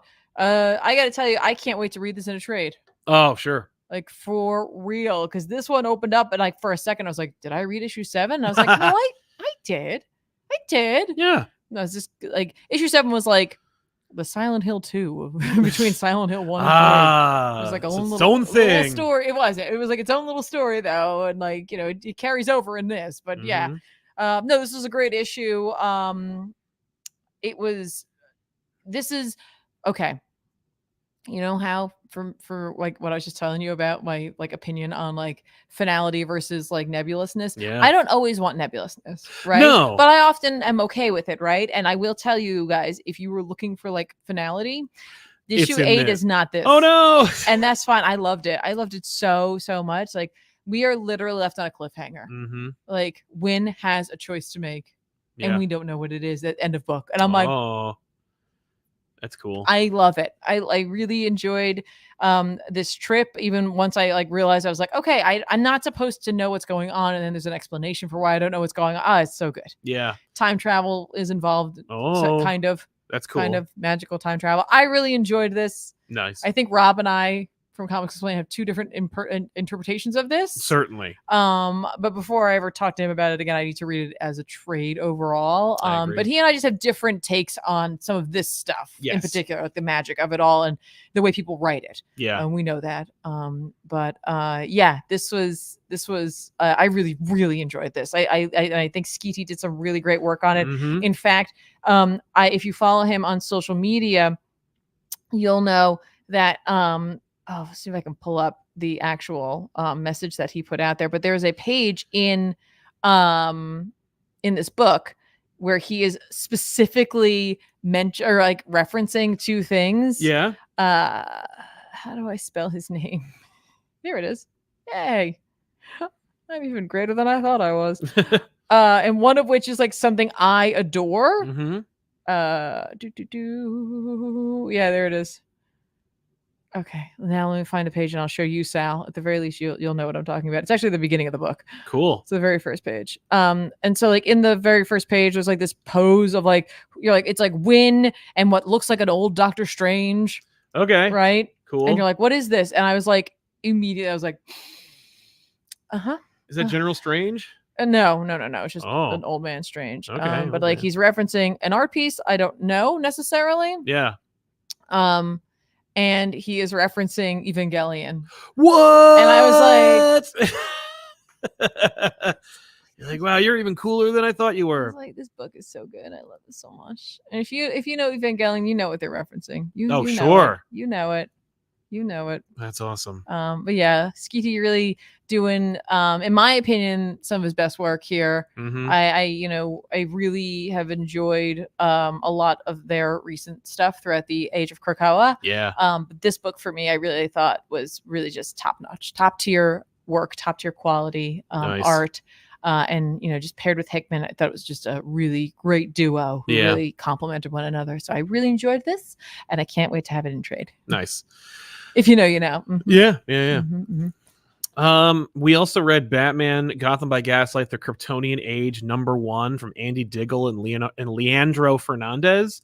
This is aptly enough the first new Elseworlds book from DC Comics. That being the Gotham by Gaslight, the original one, was the first official Elseworlds book from DC Comics. So it's fitting, yes, that a third sequel of Gotham by Gaslight would be put out by DC. Yes. This of course carries over from the original 2 stories of Gotham by Gaslight, but strives to break out on its own and tell its own story. Obviously, the reference to the Kryptonian Age, it does open with Martha and Jonathan striking out from the big city across the wilderness through the what would become Kansas, but is in fact still in the purview of the natives of the land, and then there's a rocket ship.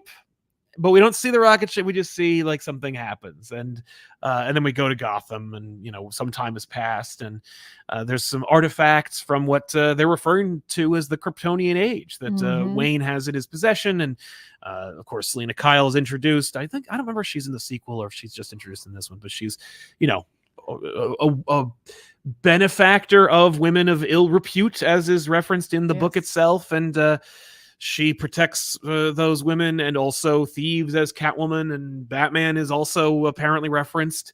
The book itself is not great.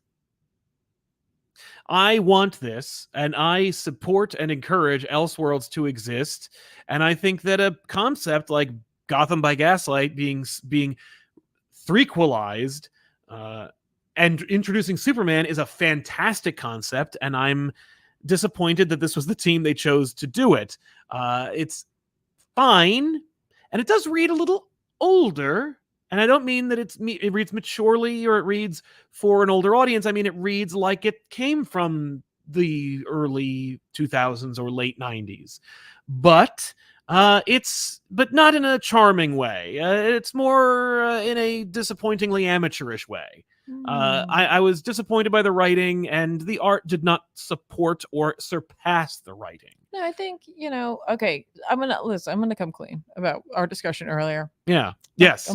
I read this entire issue not paying attention necessarily to no, okay. I knew what this book was called, and for some reason in my brain, yes, which is like, the past week or two has been, it's been scrambled. Yeah.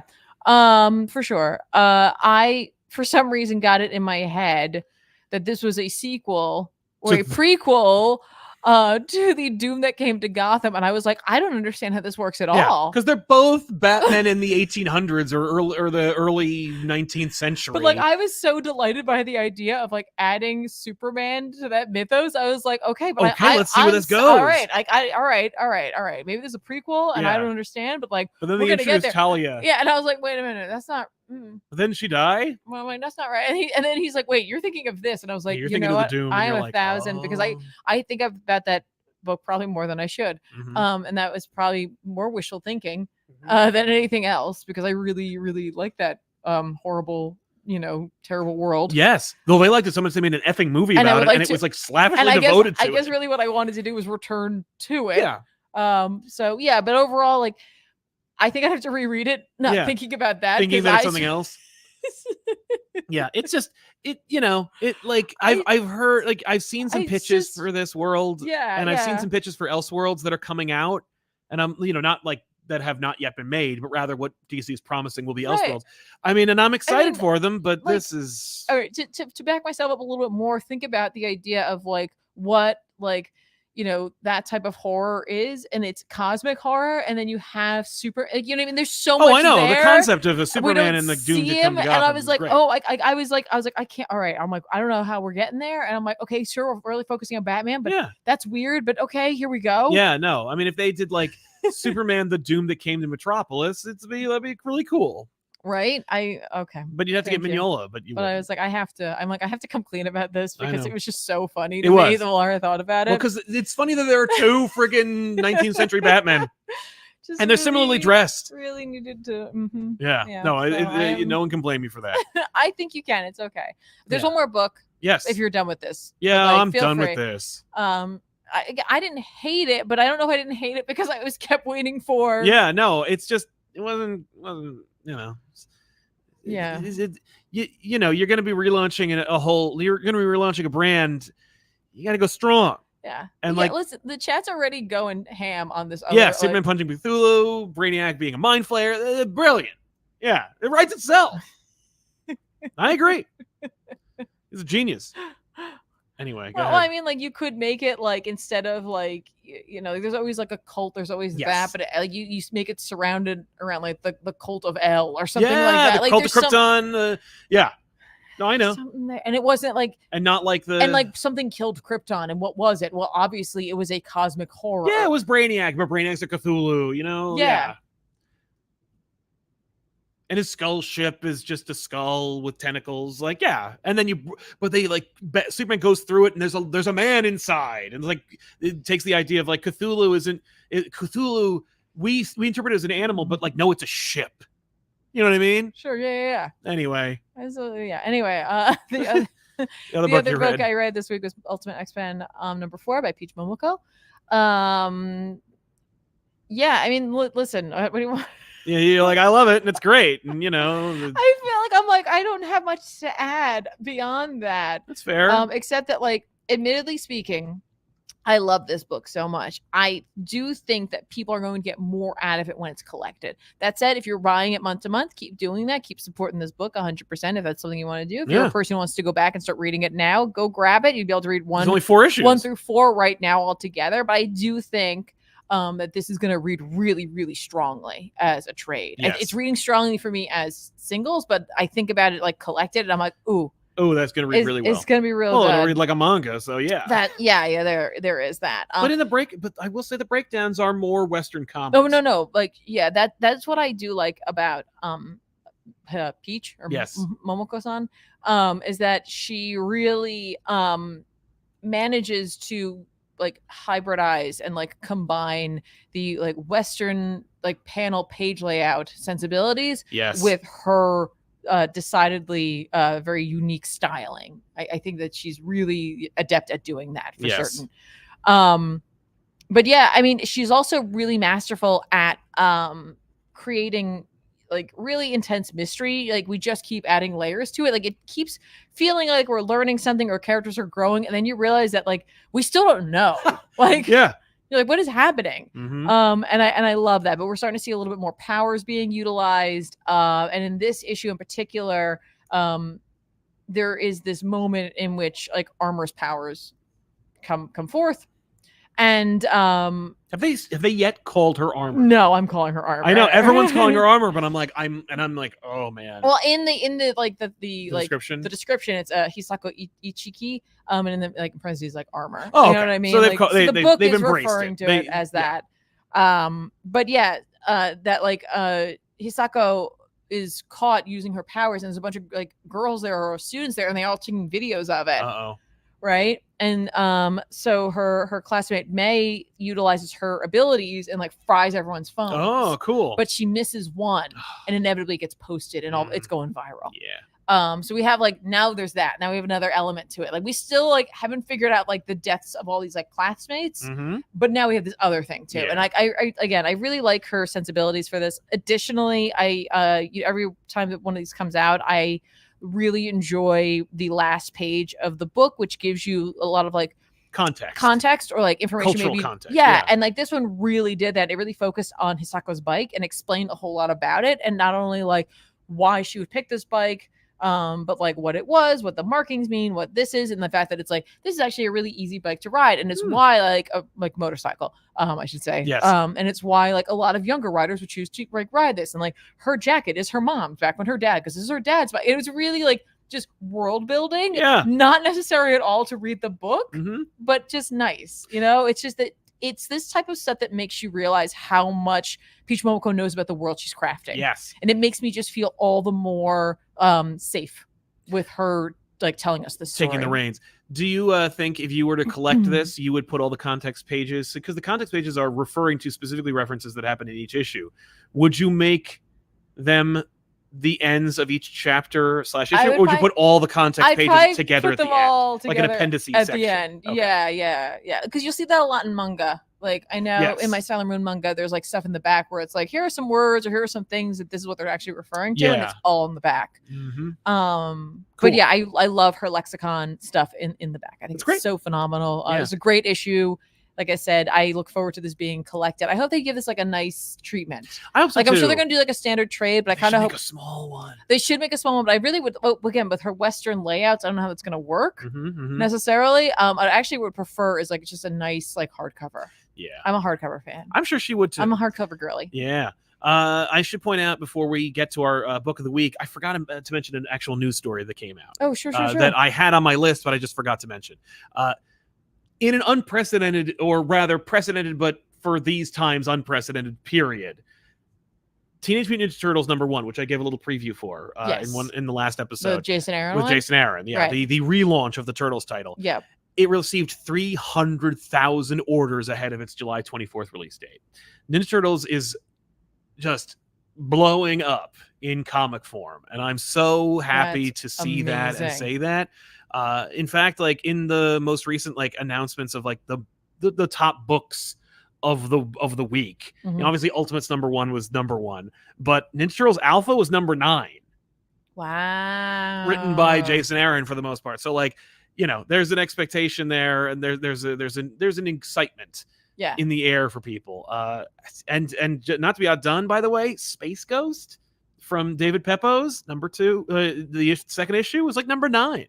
So it's just it's a crazy time. And I choose to interpret this as like a wonderful opportunity for people to have embraced not just IP, but you know, like third-party publishers. Right. This is great. This, you know, it's pretty awesome. That is really awesome. Speaking of which, by the way, if you're interested, there's a Humble Bundle for the boys and a Kickstarter going on for the Darkwing Duck reprints. Those are all available in the comments down below. Yeah. But check those out as well. But congratulations, IDW, on that Ninja Turtles #1 preview or pre-orders. Like, what's really cool is that like since IDW has Turtles and IDW has done like so many like crossover stuffs, like I know it's like let's be excited about this because like that's really Turtles cool. on its own, especially if it's like a place for people to jump on, because I think with Turtles, much like when people look at X-Men, like it's just there's so much. Where do you start? Like how could I possibly read all that? So like great jumping on point, but like when they've done like Turtles and Batman. Oh my god! What I mean, like it like, they got 4 books. They got 4 different series out of that. It's one of those things that like IDW does well in terms of their crossovers, but also is another place for people to jump onto something. If they like, I don't want to read all the Turtles, or they don't feel like they can do that. Everyone's on the same like footing when you do that. So like hopefully they'll do more of that. I would love to see that. I mean, honestly, like seeing a 300,000 pre-order sum for them written by Jason Aaron might blip the Turtles onto Marvel's radar at this point. Oh, that's true. That'd be nice to see. We could finally get, you know, what everybody's got on their minds. But what I would like to see, maybe a Spider-Man Ninja Turtles crossover. I mean, you know, the Turtles would be obviously elevated by Spider-Man, but Spider-Man, not to be outdone, would, I mean, Amazing is not selling 300,000 copies. I mean, like you've got the street level, you've got the wisecracking. Oh my god! Like every aspect of Spider-Man, you got the intelligence of Donatello, you've got the occasional rage of Raphael, you've got the leadership qualities that Spider-Man rarely and woefully doesn't get to showcase. Yeah, and the fun-loving, freewheeling, you know, quipster of Michelangelo, all in Spider-Man. Having Spider-Man be like the 5th turtle in that lineup, just seeing a sequence, just one like splash page or just a regular full page of Spider-Man in the middle and the turtles all around him, like just swinging and, you know, throwing webs and turtle lines. It'd be freaking awesome to see. It'd be awesome to see. It'd be awesome to read. Okay, so like yes, 100%. B, they both love pizza. Every time I think of Spider-Man, he's got his mask up. He's got the pizza. Yeah. Spider-Man and the turtles arguing over who's got the best pizza in town. And okay, so I know it's like more old school to think of like April as just a reporter of sorts, but like you have that element, and you have J. Jonah Jameson. Oh my god, yes. April like works for the Bugle for a minute, or like it's like that guy sucks. Or he's a bad reporter. Yes, like he's a bad news person. Yeah, and of course you got the Ooze. I mean, most of his villains are animal based. I mean, the Rhino isn't a real rhino, but if you get some ooze on him, now he's a real rhino. You got what does the lizard become when he gets ooze? Double lizard? I don't know. I mean, the Krang is a fun concept that you can put him in the living brain. You could put Krang in the living brain and have. I mean, like Dr. Octopus become a real octopus man. Green Goblin. Who knows? It like literally does write itself. Yeah. Shredder becoming a goblin. Oh my stealing Osborn's because Osborn becomes a goblin. Shredder sneaks in using the Foot Clan into Oscorp and then steals his goblin accoutrements and becomes like the Silver Goblin or something. Yeah. Or the whatever. It's awesome. It's look. I'm not going to give it to you, folks. You make it. Let me see it. But yeah, that's one thing. Yeah. Oh, Spider-Man becomes a man spider too. Yeah. Thank you very much for that idea. But yeah. So anyway, there you go. Moving on. I love it. I want it. So yeah, what's your book of the week? It's Gods number 8. Yeah, it might normally was a tough choice for you. It was Ultimate X-Men, Gods, friggin' even the X-Men for that matter. Yeah, but no, it's. I mean, like, it's got to be Gods number 8. It was just so well done. And again, a little bittersweet. Mm-hmm. But again, I really like the open-endedness to this issue. Again, like I thought Skeety was doing incredible work. The fact that there's an Evangelion reference on the first page probably tipped it over the top for me. Kind of maybe pushed it up over that Ultimate X-Men number 4. Totally. But I really like that. That said, like I do like to think that the multiple artists taking on the Apocalypse fight should be mentioned. I think that was really fun. I think a lot of people probably enjoyed that quite a bit. I hope so. I mean, he gets his eyes plucked out by Kurt. Yeah. Yeah. I remember seeing that. Yeah. He bamfs them. Yeah. Like neat. Yeah. Hickman's lucky Hellblazer didn't come out this week. Yeah. I know what you're talking about, people. Yep. Or Helena Winhorn. When is that coming out again? I don't know. Soon. Okay. Hey Tom, I don't have a copy. What the hell? Most recent issue. But I guess for me, it's got to be Shadow of the Goblin. I think it's a book I have virtually no complaints about. I will say there are a couple of moments where characters are surprised and they have the most grotesque faces I've ever seen in a comic book. Sometimes we do have, but that's supposed to be, and it's like, all right, got it. But yeah, it was a tough call between Bloodhunt, Deadpool, and Wolverine, and Spider's Shadow because they all look amazing. I think Bloodhunt completely edges out everybody in terms of art. Just a consistently beautiful book. Almost everybody, because Skeety's that's right. Freaking so incredible. Great. But no, Bloodhunt just crushes it. Gorgeous. But it's just I cared and I enjoyed it, but but the Spider Shadow just tipped it over the top for me.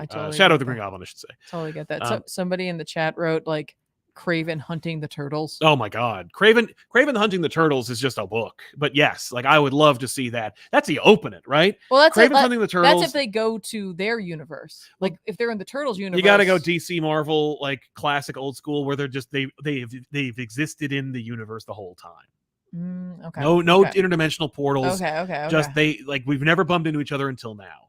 You open it's cold open. But they've done it the other way too with with Batman and the Turtles. Yeah. But you do the cold open where Kraven's hunting the turtles, and it turns out that the turtles are actually like luring Kraven, and then Spider-Man screws it up by showing up being like, I just saved your lives, dudes in trench coats. What are you, some kind of trench coat convention? Fart? I don't know. But like whatever. So anyway, there you go. Let's talk about some books that are coming out this week that we think you should check out. Okay. Batman 149 is coming out. I'm gonna read it. I love Chip, despite like how weird this series has become. It's still a book I'm enjoying. Ultimate Spider-Man number 6. Yep. Hooray. Yep. Shadow's back. Yep. Nightwing 115 is obviously a great series, and it's worth reading. Batman Superman World's Finest 28, another fantastic series. It's the definitive DC book. This book, what's so great about it is that it could so easily transition into a Justice League series. Like if they want to end this at issue 30, Wade and Mora could just do Justice League number 1, and people would be like the number 1 book from DC. Wonder Woman 10, yay! I can't believe that this is coming out that quickly. Wow! I love this series and I enjoy it very much. Looks like Teenage Mutant Ninja Turtles: The Last Ronin 2 Re-Evolution number 2 is finally coming out. That was the last argument that Benny and I had about was about that book, and here it is. About which one? That one? About that one. He was like, "Why is it taking so long?" Here it is. Well, you'll have to read it then. I'm gonna read it. Sensational She-Hulk number 9 is coming out. Captain America 10 from Babylon 5 creator J. Michael Straczynski is coming out, and so much more. Venom Separation Anxiety number 2. I'm gonna look at that again. I will look at it with my eyes. I will look at it one more time with my money and eyes. check that out. Yeah, we gotta try more of these distillery books. I know. I have them, and I just I have them in like physical, so they don't go with me. I know. Doctor Strange number 16 will be coming out. Yay. It's a Blood Hunt tie-in. I mean, Aren't they all? well, Jet PK's on it, so Yeah. Hellblazer, Constantine Hellblazer, Dead in America number 6 is coming out. It's the book of the week, everybody. No, it's not. Maybe. Well, yeah, maybe. Oh, right, because Helen of Windhorn number 3 is also coming out. Oh, the Windhorn. Okay, we're just not going to ask the book of the week question next week. Okay, everyone. It might be a tie. Who knows? No, we can't. I can't do it. You tell me I can't have a tie. What is the Venomverse Reborn? I don't know. Okay, I don't care. don't care. Couldn't care less. Yeah, I gotta read the first Spectrograph. I really want to try that from Distillery. Yes. Because the second one's coming out. That's by James Tynion IV and Kristen Ward. You know, he did a sequel to The Nice House on the Lake. Yes. Did it come out? No, I don't think it's come out yet. Yeah, but it's coming. Oh my gosh, these variants are spectacular. Yeah, Distillery knows how to make a beautiful looking book. Oh, that's annoying. How good. Yeah, it is. Christian Ward did that Batman Cthulhu book that just came. You know, the oversized one. Yes, and Bloodstained Teeth. Okay. Yes, Bloodstained Teeth. Yeah. All right, I'm like, I know that name from someone. Yeah. So I'm from somewhere for sure. Yeah. Oh, Al Ewing is doing it's it. A bunch and of people. Percy and wow, a lot of people. Yeah. Yeah, I'm still not gonna read. Look, there's Venom Dinosaur. Oh, good. Who doesn't want that? Come on. I mean, no, yeah, I'm not gonna crap on an idea like putting a symbiote on a dinosaur. It's pretty awesome. Oh, aren't you though? No. You know what? That's like this will give me a good chance to probably catch up on some books that I didn't get a chance to in the past couple of weeks. So, oh, was that a reprinting? Oh wow, there's a reprinting of Vengeance of the Moon Knight number 5. Wow. Yeah, guess I'm gonna have to go back to print. Good for them. That's fantastic. I love that. Yeah, I love that so much. Or they're making blood variants of all of them. Oh, it's the blood-soaked blood. Well, that one's blood splattered, but this one's blood-soaked. What the hell's the difference? I don't know. Well, I bet they don't know either. One should be less blood, but it's clearly is not. Mm-hmm. Yeah, you're right. It is. It is the blood-soaked variant. Okay, all right. One of them's just called blood splatter. I don't know why. Oh Cool. man, next week's gonna be pretty good. Yeah. Good show next week. Oh, we're also getting Ninja Turtles Black, White, and Green number 2. Just a fun concept that I enjoy. I love when they do that. Yeah. With the black, whites, and color It's variants. a fun cover too. Yeah, it's it is really fun. cute. It's very, very like in the spirit of the characters. Yeah, for sure. Let's see what else we got here. Revolutionary, Girk Pectus. It's probably gonna suck, but Dracula teaming up with Daredevil has my attention next issue. Yep. I honestly found Ben through your Twitter in 2021. Aww. That's cool. Revolutionary Dragon. Hey, ComicPop Ziggler. Miles tie-in for Blood Hunt is really good. He calls back to the 2 issues where Miles and Blade team up. Yes, Miles will be vampire after Blood Hunt, unfortunately. That is unfortunate, but I'm glad the issue is good. Ziggler knows what's up. At least they'll be able to make the book readable. Yeah. Matt Fisher. A, condolences about Benny. B, any Donny Cates updates? No, we're not friends. We ran into him at the show and he told me to tell you guys. See, if Waller doesn't end up in her on her S squad by the end of all this, I'm going to be horrendously upset. I don't know what's going to become of Amanda Waller. Who knows, man? Shady Sam, South Tiffany, what would you say have been your favorite events of the past 15 years? Marvel or DC? Also, they're 35. Effing preach, brother. Thank you. Yeah. AXE for me. Right? That was a great series. That was a great event. That was a really good event. I really enjoyed that event. Yeah. That's top of my head, at least, without thinking too far back. Right, it was still far back years? because yeah, exactly. It was still quite far back. I mean, like we did have Sins of Sinister in between, and I did enjoy that. Yeah. But I do think AXE was well handled. It was like a really huge event. Yes. As well. Wait, does Secret Wars count too? Yeah, I think Secret Wars was more than 15 years ago. Was it really? Yeah, that was 2015. Wait, I know. No, that was 15 years ago. No, it wasn't. No, that's right. That'd be 2030. Yeah, Yeah. so Secret Wars is obviously the best event Marvel ever had. Secret Wars. Yeah, Okay. Secret Wars obviously crushes everything. Just destroys it. Yeah, Secret Wars was incredible. Yeah. Secret Empire had a great idea, but it didn't work out. Not at all. But yeah, no, I think your Judgment Day series, that was great. Yeah, they're calling it Judgment Day now? That's what Wikipedia is calling it. Oh, so okay, who the hell cool. knows? But that's fine. I liked that though right? a lot. Yeah. As far as DC is concerned, I mean, as much as I liked Doomsday Clock, although that was like a crazy and amazing thing that didn't work out for anybody. Heroes in Crisis was spectacular. Just one of the best things that ever happened to DC. I'm so glad that happened. I'm obviously kidding. Yeah, DC's batting 1,000 on that one, unfortunately. Batman stuff. I don't necessarily I crap on them and make fun of them, but like those Metal Wars, they did well for the industry, and I'm glad that they exist. Matt Fisher, I'm loving Ultimate X-Men, but it feels like she wrote a book and then they stuck in an Ultimate line. Yes and no, because I think we've read that like Hickman picked like Peach because like she had no ties to X-Men, and like because of his history with Krakoa, it feels like he was looking for someone that really didn't want to do. Yeah, and so like Peach admitted, she's like, I don't really know that universe, and he's like, that's perfect, that's what I want. And so like it feels maybe like that because it's so different. Yeah, but that's what Hickman wanted. Right. Like he wanted it to be so different, like a true Ultimate. Mm-hmm. Totally, that's fair. Stupid Sandwich. I'm looking forward to the TMNT series. It's the first at time that I've been excited about a Turtles property since 2003 cartoon. Wow, that's so great. 20 years, nice. That's awesome. Girk Pectus, if TMNT crossover with Ghost Rider needs to hellify, hellify the van. That'd be fun. That'd be awesome. Stupid Sandwich. This might sound ridiculous, but if we ever get more DC versus Marvel crossovers, I want a Batman versus Deadpool book by Ben Percy and Jimenez. That'd be fun. Yeah. Honestly, I mean, like if the sales go well with that omnibus and those, with those two omnibuses, Amalgam and DC versus Marvel, I think there's money on the table. I've always said that. There's an opportunity here. There's hungry, desperate creators out there who want to do them, and they'll do them for probably what Marvel would be willing to pay. What if it was like, how it's like Suicide Squad? What if it was the Suicide Pool and it was Deadpool on the Suicide Squad? There we go. Yeah. Waller having to deal with Deadpool. I love that. I would pay money to see that. Definitely. Yeah. At least first issue. Because you can't control him. No, exactly. But like you have a bomb in his head, he just grows back. I don't know. Yeah. And he's like, no, I'm cool. I just want to be part of it. Yeah. I just want to be part of a team. Right. I love that. I love being part of a team. Yeah. Yeah. Suicide, like Task Force X, because it's Weapon X. Oh yeah. Didn't they have that already? No, they had Task Force Z. No. Well, and Suicide Squad is Task Force X. So there you go. Anyway, we want to thank you so much for watching. Thank you to our sponsors, I guess, Dynamite Entertainment, for giving us an opportunity to share with you the Darkwing Duck Kickstarter, and of course the Humble Bundle for the boys. Yeah, go check it out, because seriously, like if it's like something you're interested in, the cost is so affordable. I know like not everyone loves reading digitally, but like for the cost, it's totally worth it. To try it out and see if it's something you like. Right. We didn't have an episode last week out of respect for Benny. Absolutely.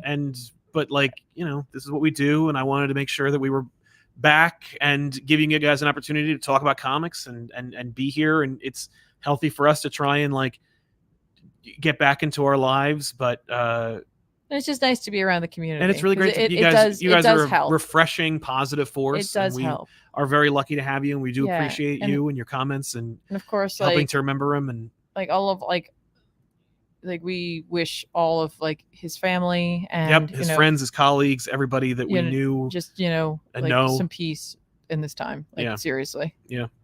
Hey, you with the face. Listen to you, Rob, Benny, and Joel talk about comics with genuine love is what made me start reading and collecting comics. I will miss Benny. Loud excitement. Yes, listen. It has been said before, and it'll be said again. If you ever met Benny, you heard him first. You heard Benny long before you ever saw Benny. If you were on a convention floor, if you were in the middle of New York City, you heard him before you saw him. That's right. I can I can still hear him. Yeah.